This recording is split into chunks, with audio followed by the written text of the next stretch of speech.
Water tells a unique story, which comes to life in every drop and becomes reality in rivers and basins of our land. In this scenario, farmers become key players, driving projects that transform water management in their communities. In a world marked by climate crisis and water scarcity, at Quilimo, we are committed to reshaping the value of water in food production, guiding stakeholders and farmers towards a world where water availability is a reality for everyone. Quilimo is action. We connect stakeholders investing in water security with farmers who care for water in the world's most critical watersheds, optimizing water use in agricultural production and supporting companies on their path to becoming water positive. We act collectively to build a future where water is available for communities, ecosystems, and economic development. At Quilimo, we lead the way towards a water-positive future, where water is a driving force for development and well-being. Join this movement. Quilimo.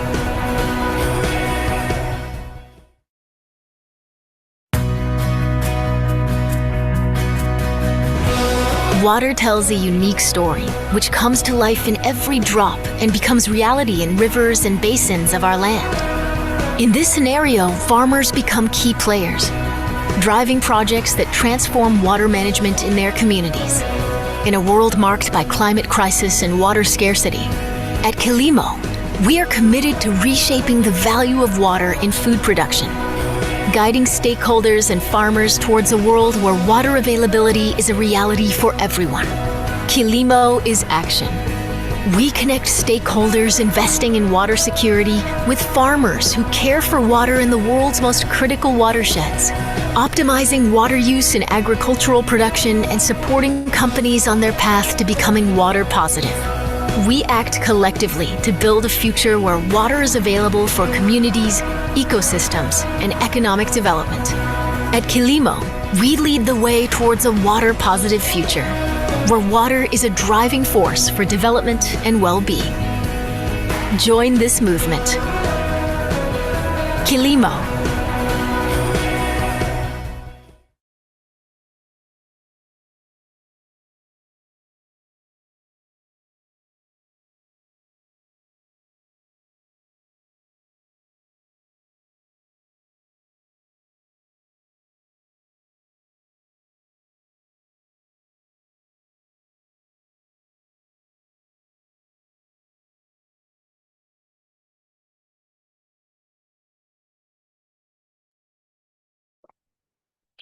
Hello, everyone.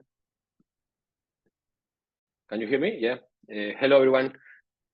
My name is Oscar Pomar. I am the VP of Climate Solutions, an area that leads the business development efforts in Quilimo. We basically design the project and lead the conversation with the corporates. This is a very important, I'm very excited because it's a very important session for us. It's the first time we're going to talk about Brazil in these water talks that we are working on since the beginning of the year. Why Brazil? Because we understand that Brazil is a key player in the fight against climate change, and and because of that, we decide as a company to expand our operations to Brazil. Well, saying that, let me introduce two persons in this panel to reference in water management and water conservation in Brazil. One is Marcio José. Marcio José is CEO of Aquapolo, a company focused on industrial water solutions and also member of the think tank Water Positive. Hi, Marcio. Hi, Marcio. Hi, Mario José. How are you? Good, Oscar. Thank you for the invitation. It's a pleasure to be here. Okay, thank you. And on the other hand, Marcio Donicio. Marcio Donicio is regional leader for South America from Global Water Challenge, a global consultant focused on water access and water management. Hi, Marcio Dionisio. Hi, Oscar. Thank you so much for the invitation. It's a pleasure to be here with Kilimo and all the team. And thank you so much for the audience for being here with us. Okay. I mean, yes, thank you to be here. Well, it's going to be a very challenging panel because both of you are Marcio. So Yes. I'm going to call you for your first name and last name. Yeah. Okay. Well, my first question is for Marcio Jose. Marcio, now we know that water has become very trendy in terms of ecosystem services, but I don't know, 12 years ago, it wasn't. And the ecosystem services that was very trendy in that moment was carbon. But you decide to focus on water. I mean, almost 12 years ago. Can you share with us that decision and that experience? Yes. Long play. Well, we started like, I guess maybe even on the past of that, maybe 15 years ago, with the whole petrochemical complex here in Brazil. And in Brazil, I mean, there's this petrochemical complex is full of industries, their entire supply chain of producing plastic resins, and they are in an area that used to be only industrial area. So they had no problem collecting and withdrawing water from the rivers, and they had enough water for their operations. But they were looking like 15 years ago, and they were seeing that the levels of the river they used to withdraw water were also getting worse, and at the same time, the level of quality of the river due to the pollution was getting worse and worse every year. So they decided, okay, we have two options. We need to get a different water supply, sustainable water supply, or we have to move out of this place. So you can imagine the way and the expense to move an entire petrochemical complex with more than 10 different plants. So what they did is they researched it a little, and they did one that I think it's crucial, one study, the study of the value, the real value of the water. So they were looking of what's happening if we lose water, if we don't have water. So they did a study, and they had. No, sorry, go ahead. Okay. So this study, they did that if they were to decrease the amount of water they were withdrawing from the river in 30% from only three months of the year, that loss that would cause them, that would be enough for them to actually sponsor and make feasible an entire recycling plant like Aquapolo. And that's what they did. Okay, so we have created Aquapolo because this industry understood the real value of water. They were not looking at tariff. They were looking at the value of not having water. And that was a very, very great decision at the moment, because we started operating Aquapolo on December of 2012. And in 2014 and 15, we ended up having the worst drought in São Paulo ever. And they operated normally with no impact. In fact, they actually helped society because they were using recycled water instead of capturing water from the nature and competing with the population. So it was not only a risk management to them, but also a social and economic project and solution. Okay, well, great experience. So, I mean, you talk about two key topics. What we call opportunity cost, which is the cost of not having water, and also the social value. Exactly. Marcio Dionisio, I mean, what do you think about that? Because in water stewardship initiative, we know that it's not necessary. I mean, water efficient. I mean, water as a KPI is important, but it also has to be together with social value. In your experience, how important is that? First of all, I'd like to highlight that clean water and water access for any use must be considered as a limited resource. Even though we have most of the earth composed by water, to treat this water to be accessible to drink or to the industry or to farming, would consider to be a very significant amount of investment. And if we focus just only in Brazil, I would go back to the report that we did in 2015 when we calculate the water footprint for Brazil. In that time, we had the opportunity to identify that 195 meters cubic of water per second is used in Brazil for all ends. 87% of this amount goes straight to the industry, and 50%, according to the recent data from the National Agency of Water, go to the agro sector.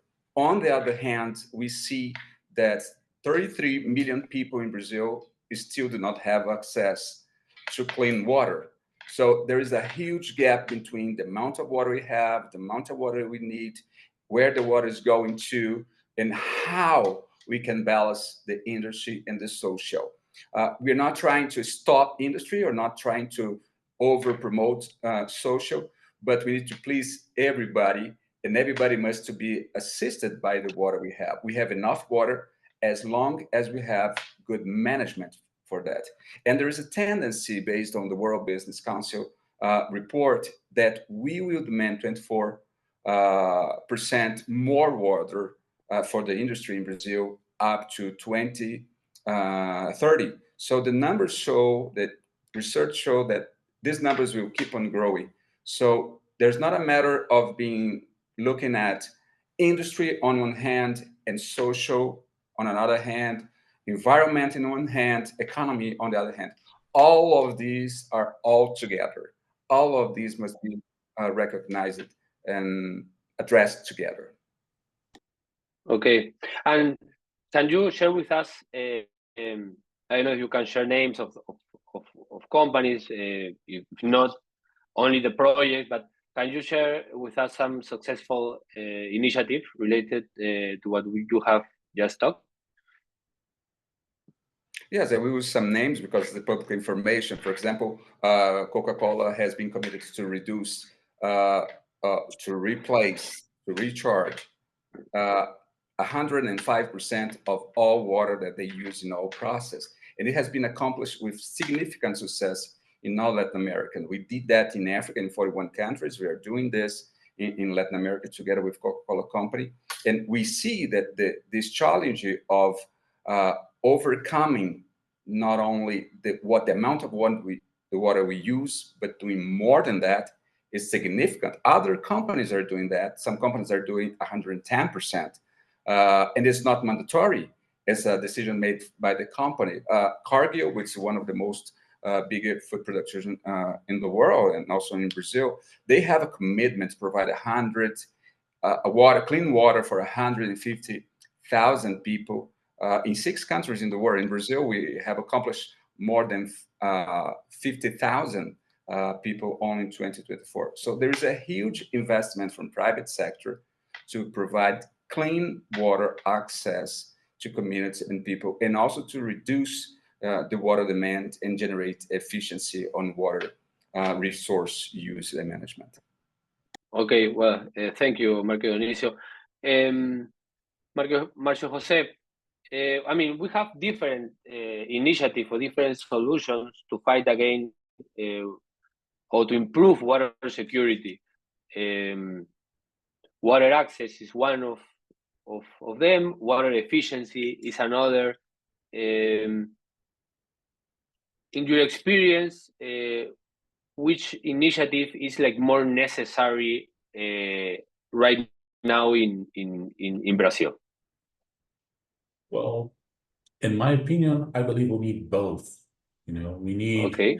We still need a basic sanitation infrastructure and water distribution in parts of Brazil, and other parts of Brazil which are more developed, we may need efficiency. So we need to cut the losses in distribution. We need to use and educate people on a more efficient way of water, and there are several different tools to do that. I mean, it's like Marcio Dionisio was saying, it's not only for industrial business, but it starts with them. I mean, once they advertise and they invest in some initiatives, they actually disclose that to their consumers, and consumers understanding the way they go. It's one way. Brazil has also a lot a very big agribusiness here. So that's one thing. That's one thing that we do need to tackle on water efficiency. I mean, we need to educate farmers, we need to educate people and huge conglomerates of agribusiness to use water efficiently. We need to bring more technology on that. They usually have good technology on the plantations, on how to harvest things, but maybe we need more on the irrigation side of this business to use water more efficiently. And that's I mean, as far as I know, I was yesterday with people from Brazilian National Water Agency, and they were telling me, I'm sorry, I don't remember the figure itself, but they were telling that by 2040, they have an expectation that Brazil might multiply by 5 the area of agribusiness.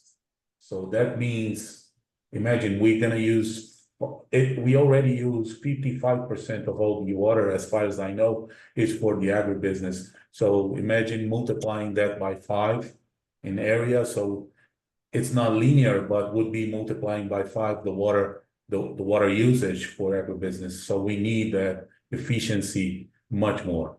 Water access we also need, but it's more focused on vulnerable people in areas we're still underdeveloped, more than other areas like São Paulo and Rio and the capital cities. Okay, I mean, for people that is new in this, I mean, in this business or in this ecosystem, if you have to recommend like different solutions according to that you recommend to focus on water access, and which would be the main area you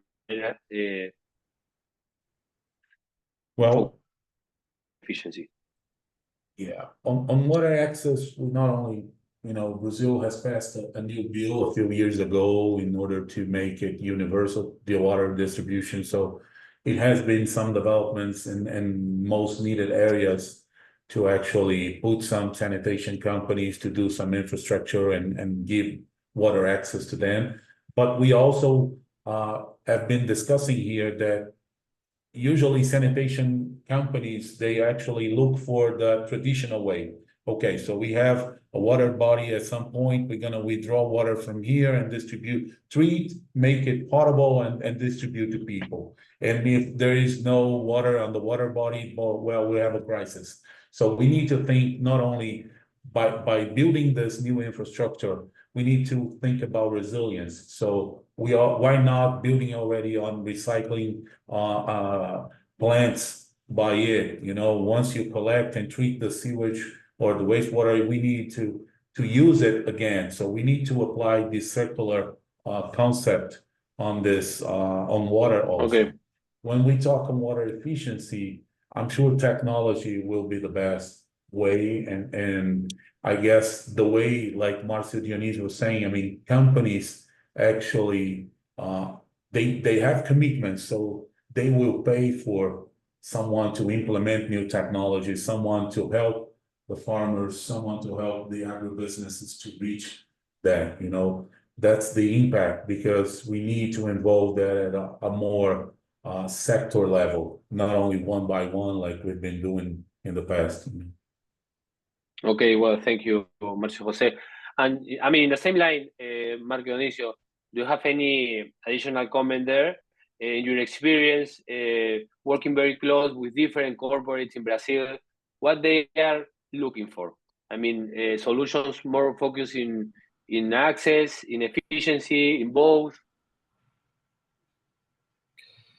Yes, I would say that there are maybe three lines of priorities that companies are working on right now. Water is also linked to cost in industry sector. If you reduce water consumption, you reduce a huge amount of cost. We all know that we don't buy water; we buy water services. We pay for the service that we transport water, we treat water, and so on. But this process has been extremely costly in most of the place due to the energy constraints. For example, in the Amazon regions, oil has been a huge amount of problem to pipe water from one side to another. So it's kind of strange to know that we have a lot of water in the Amazon forest, but to have this water at a plant or a house, you need to pipe this water, and it's has an impact on energy. It has an impact on economy. And if you transport only the water that you need, you don't over transport, you reduce the cost of energy, you increase the time that a pump can last, you reduce maintenance. So this is one of the approach that companies are taking place. They're not seeing water as an isolated component. They see water as cost, as energy, as efficiency, and so on. Second aspect is that in the industry sector, there is a limit, a minimal limit that we need to use water. For example, if we're growing corn, rice, or producing beverage, there is a minimum amount of water that you must use. And so why we are using more than we need? So companies are taking care of that. And as a second landmark, they are using monitoring, controlling, dashboard, satellite images, intelligence, artificial intelligence, so that they can understand where is the water going to at the end of the day inside the plant. And they are taking decisions based on this data monitoring so that they can have more efficient. Without monitoring, without data, we cannot reduce water consumption. We cannot be efficient. And on the third highlight that I would say for industry, what they are doing is that they are really focusing on social and corporate responsibility. They don't want clients to have water and people around in the communities around do not have water. So companies, even though it's not a must for them, they are working hard to provide water access to the communities around. And this has been a change in the recent years. A huge amount of investment has been going to giving clean water access. We have been working with companies which are providing water access to communities, and they not even are putting their logo there. So there's a huge amount of companies which are providing water in isolated areas in Northeast, Amazon, also south of Brazil, and we don't see their logo. So there is a component of education, policy, investment that's all connected. But companies are now more responsible, are more aware of what sustainability is like. And it must be good for everybody, or it will not going to work.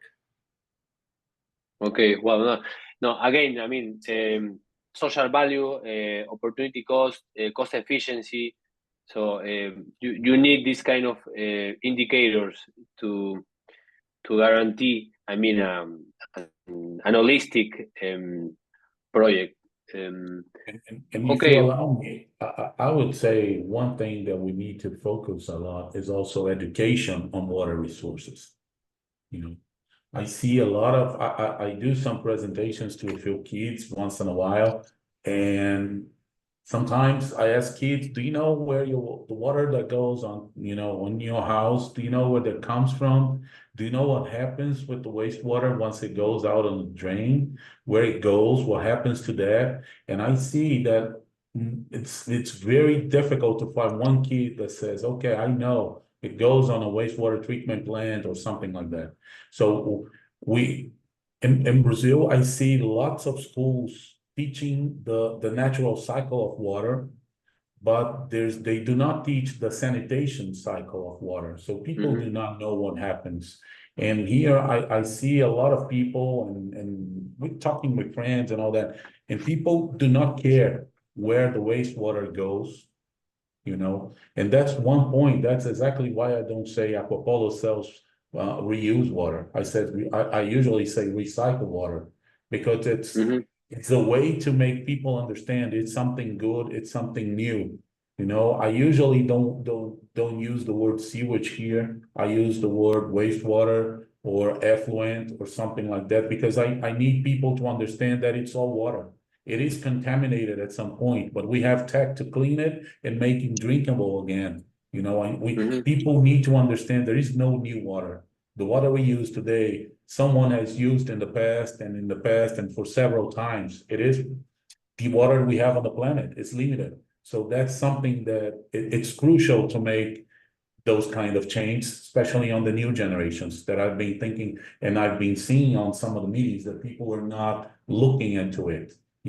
Sometimes sustainability has ended up being only carbon, but 90% of climate change impact actually comes and helps and impacts water being as too much or being as nothing. So that's what we need, I guess.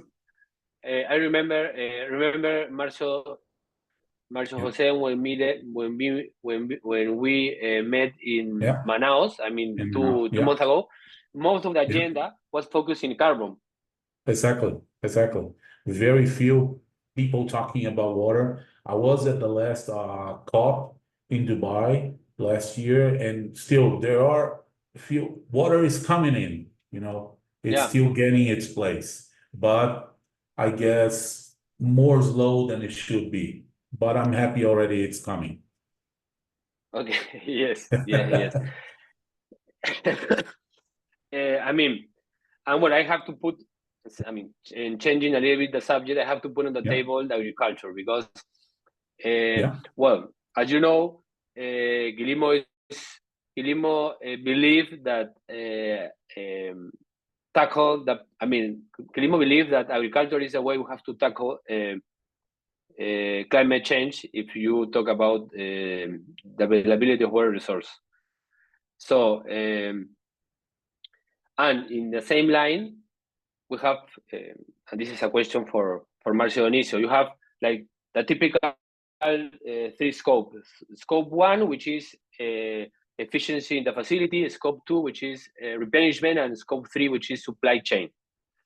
And what Brazil, as you already know, is one of the largest commodity producers in the world. So what are doing the companies in terms of supply chain efficiency in Brazil, Marcio? Marcio Dionisio. Globally, not only in Brazil, there's a tendency of regulation to become even stronger or less tolerant to overuse of water. And one of the ways that they are doing so is to providing or to giving responsibility to those who are using the water. So if a company demands an X amount of water and this water is counted through the supply chain process, you see that the amount of water will be huge significantly. So there is a tendency based on law requirements that the company that demands the water will be responsible not only for itself, but also for the supply chain. It's normal, it's acceptable, We understand, and it will be better for everybody. Why? Because if we have big companies which have efficiency, we can have small companies which are also efficient. We can have micro and small enterprise which are efficient.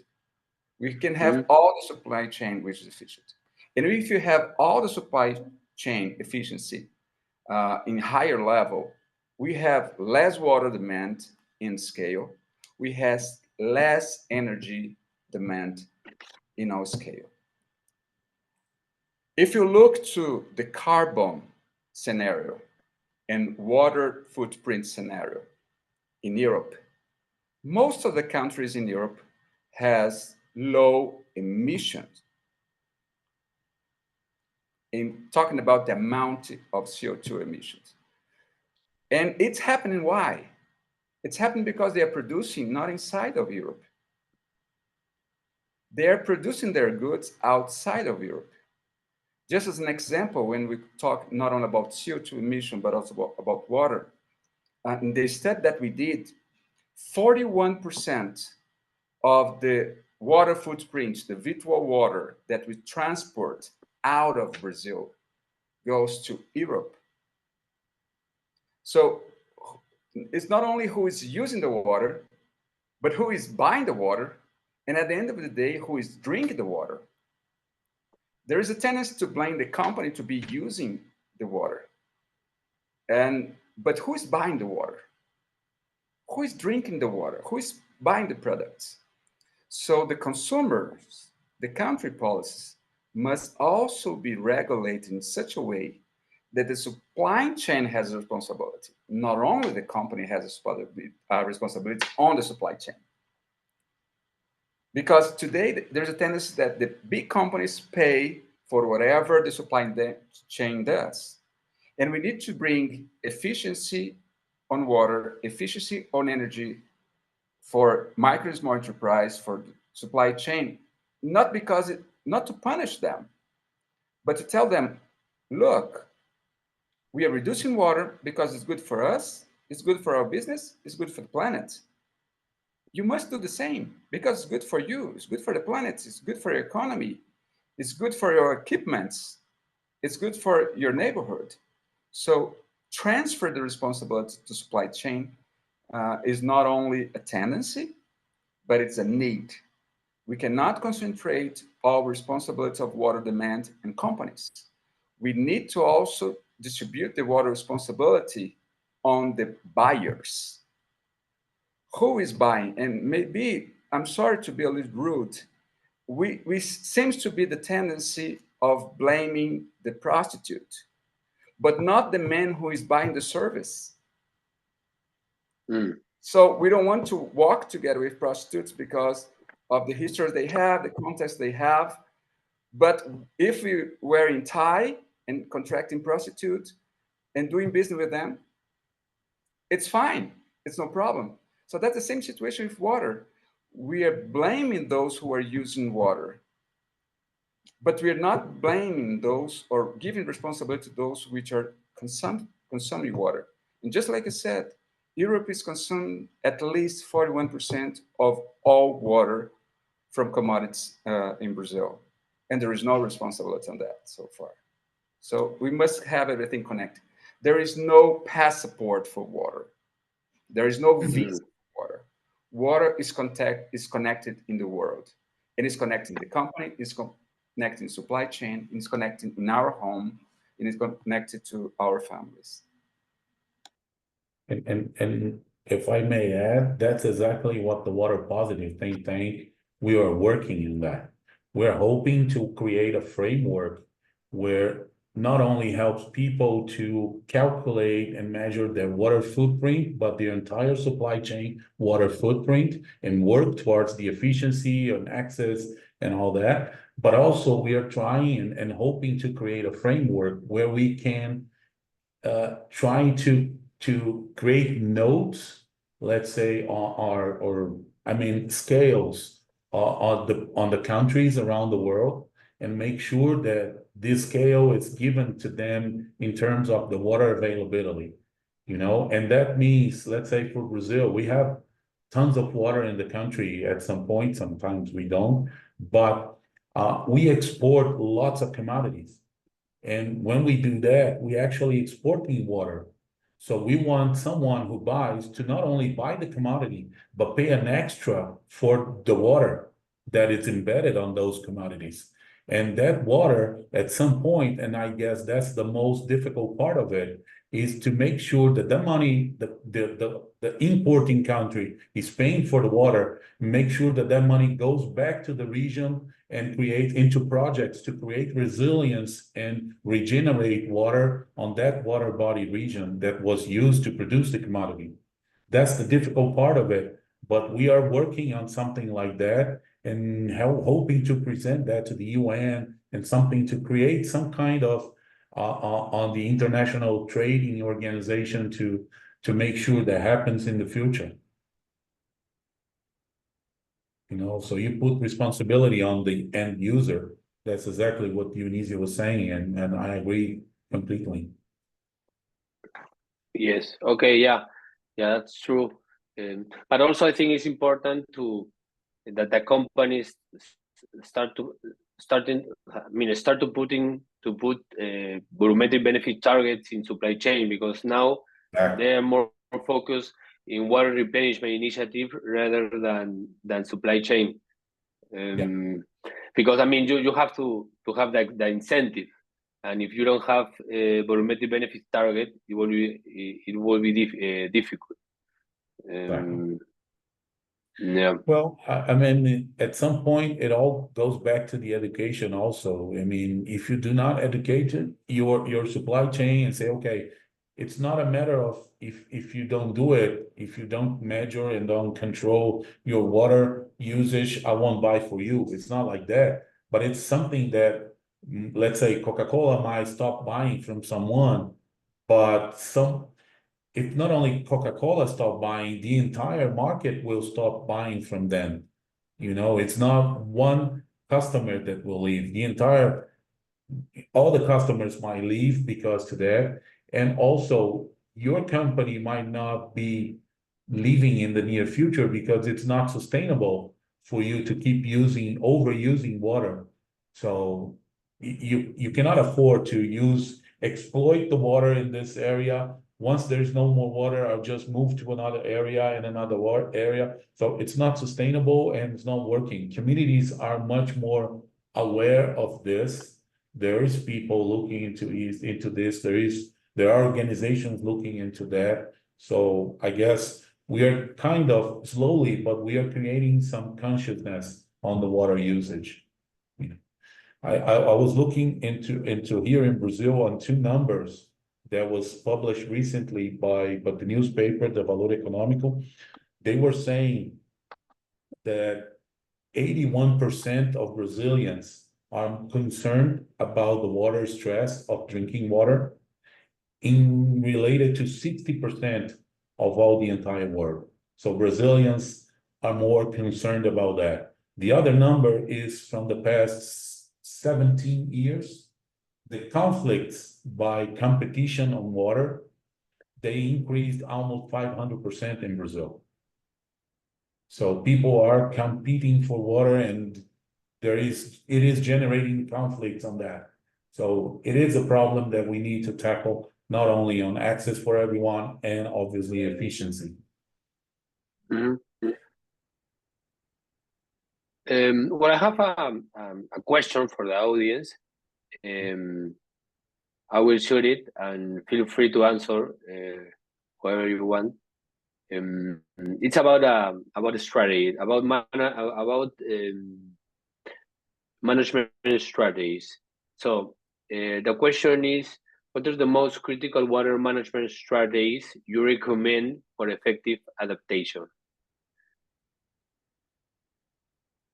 Well, for me, I mean, not only work with that, but I'm a huge enthusiast of recycling water and for all purposes. Okay. So that's one thing. I mean, it's circular economy. It is one thing. And I guess circular economy is one point where we have it, we not only need to increase at the point where we start regenerating back the nature. So those are the two strategies I would adopt. And it sounds easy for me to say because I know the quality, I know the technology, I know the safety of recycled water, even for drinking, for human consumption. But I know it sounds crazy for most people on there. So it will take time for us to embrace recycling water for human consumption and for irrigation and all that. Okay. Marcio, Dionisio, Domin, do you want to add something to that? Yes, I totally agree with Marcio José. There is a component of education, components of efficiency, component of technology, also components of policy. But on the management perspective, I would consider the basic things that must be done: reduce, reuse, and recycle.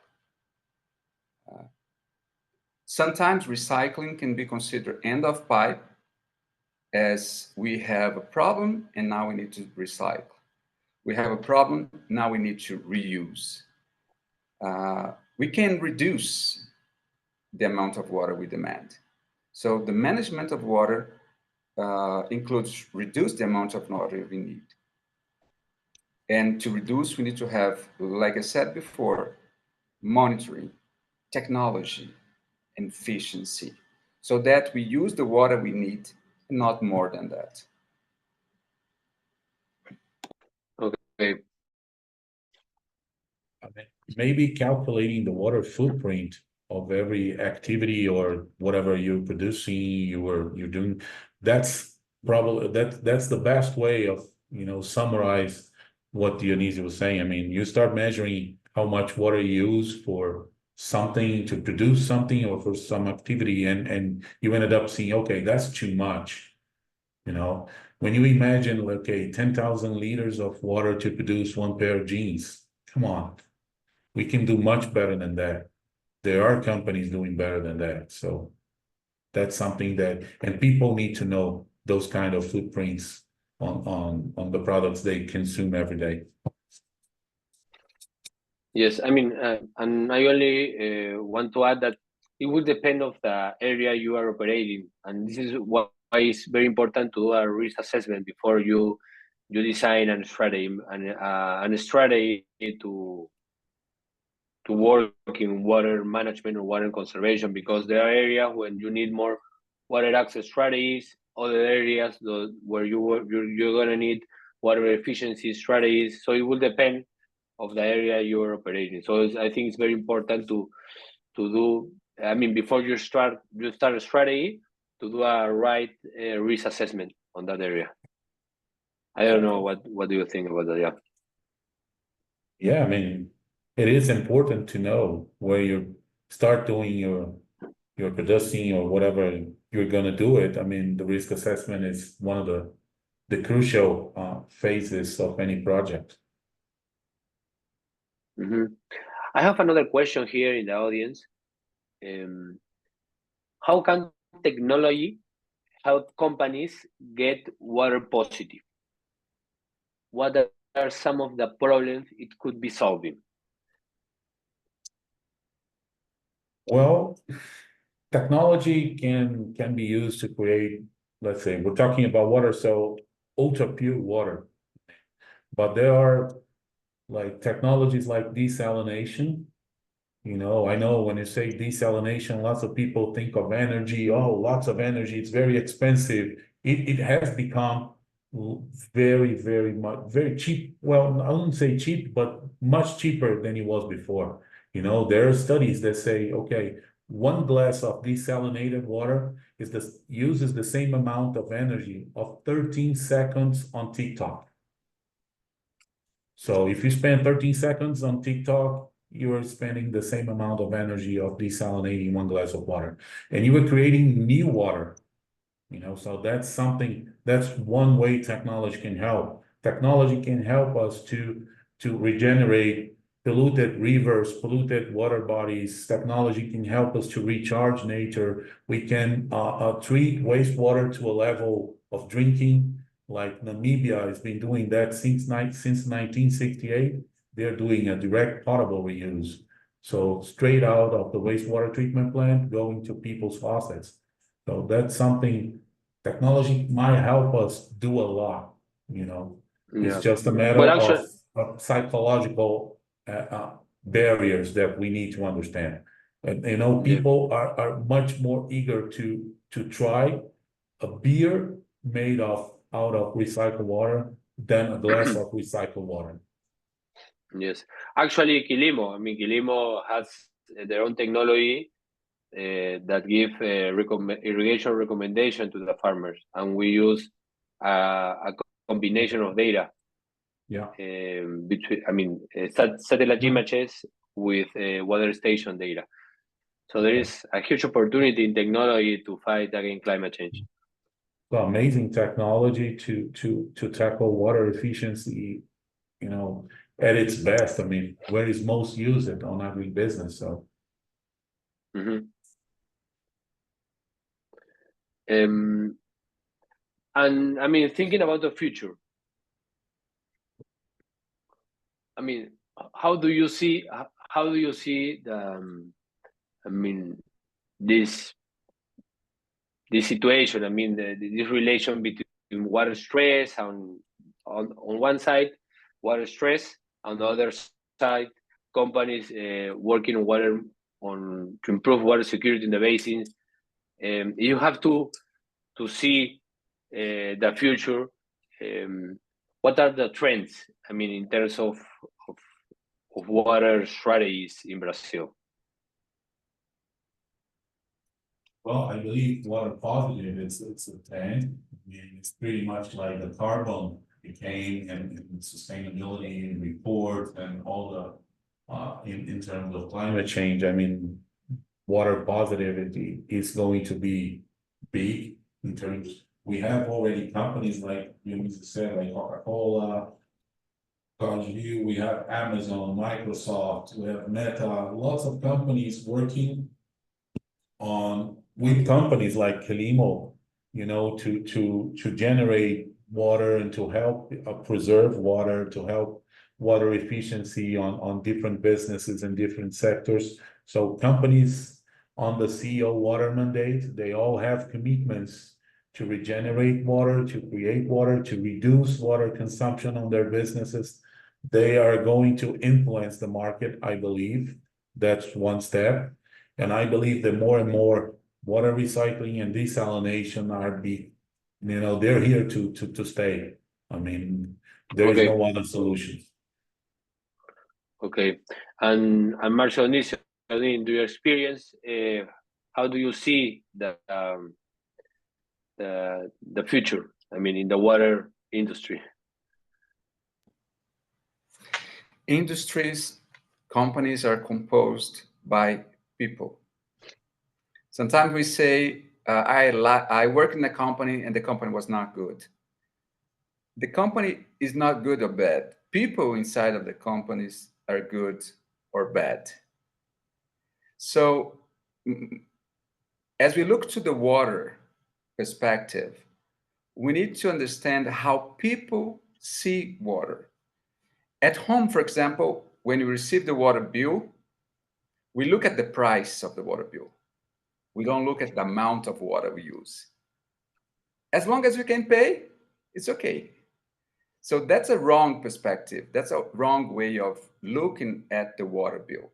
We need to see first, what is the amount of water that we as a person, as a family, use per month? How many liters we use per month? Can we reduce that? And as a consequence, the water bill will be reduced.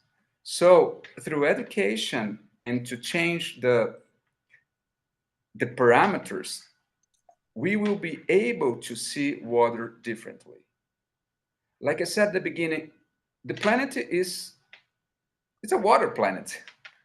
So we will always have water. We have technology to desalinization.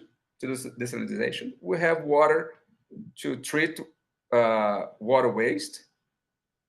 The problem is that we don't have the money to do so. And as we don't have the money to do so, water will become less accessible, more expensive. And people who not have water will react to that. Companies that don't have water will react to that. Countries that do not have water will react to that. So we must think about how to be water responsible. And that might be a tendency on the long term. Not only look on cost efficiency, but look on how we behave as managers, as CFOs, as CEOs, as directors, as engineers, as person in all levels of society. We need to change the society so that we change the way that we see, use, and abuse water in the world, and that's a tendency. Okay.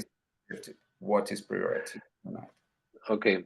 Well, I mean, the session is coming to the end, and I want to put like two more topics in the table. On the, I mean, in the conversation. One is collective action.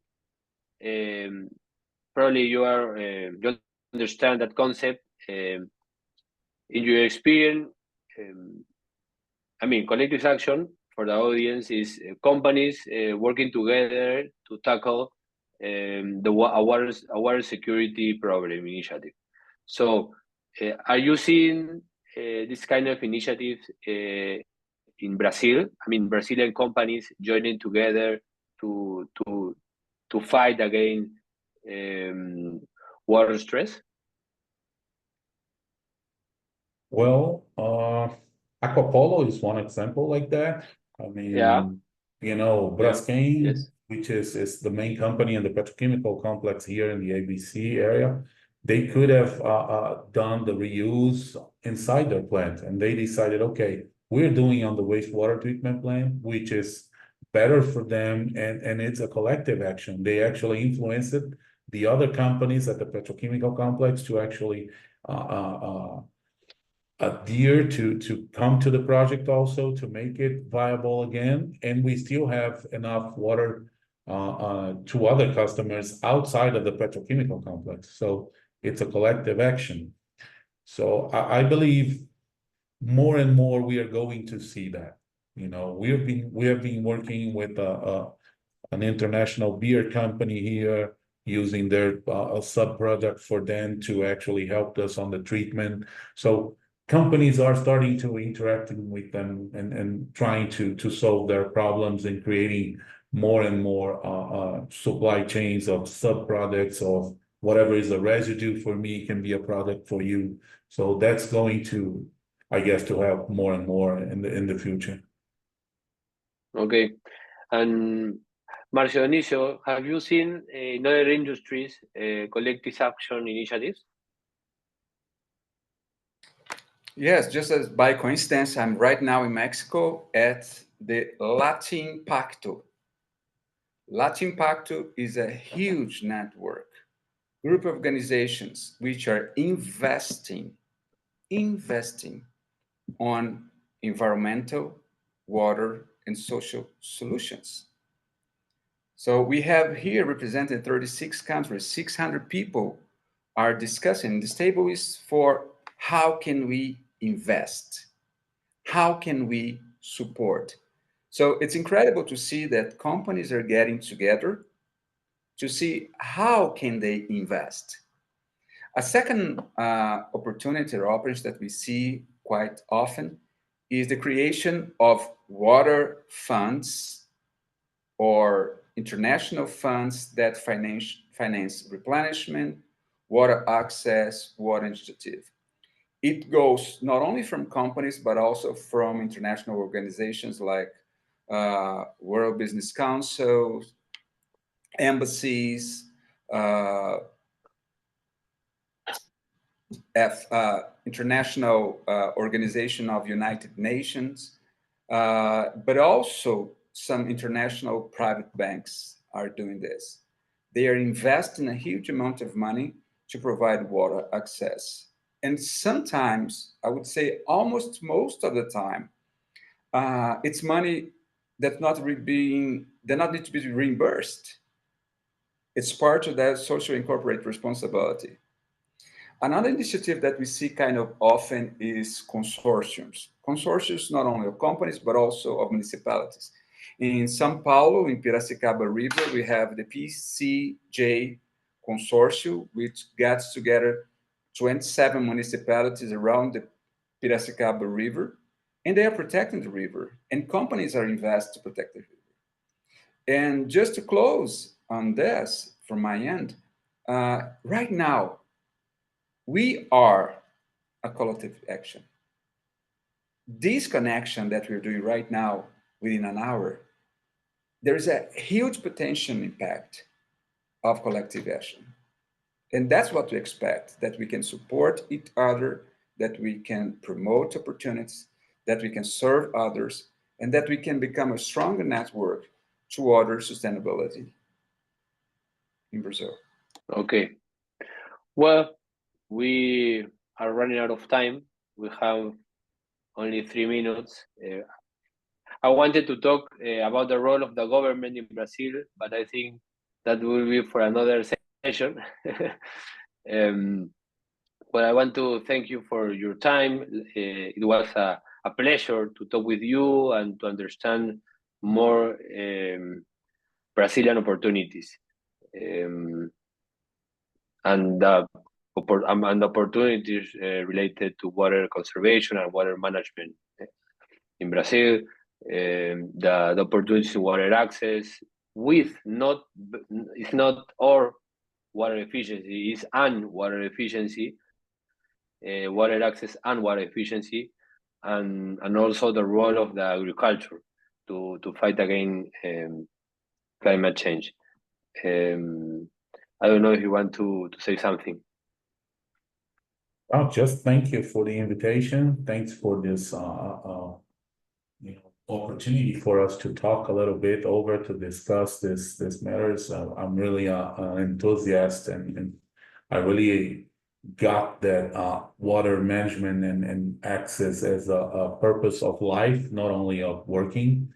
I got 2 girls back home, so I need to leave a better word for them. So that's exactly why I'm working with this, and I really love it. It was a pleasure talking to you, Oscar. It was a pleasure meeting you, Marcia Dionisio. We should get together sometime and discuss some kind of collaboration and presentations. It was just great. And that's it.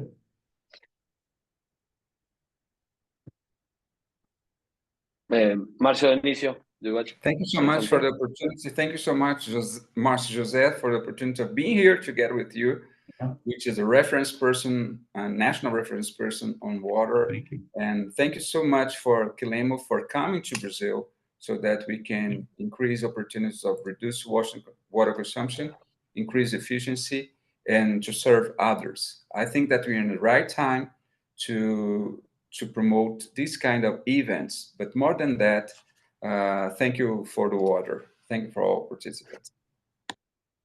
Well, it was a pleasure. Have a nice day. Bye-bye. Too. It was a pleasure. Thank you. Bye-bye.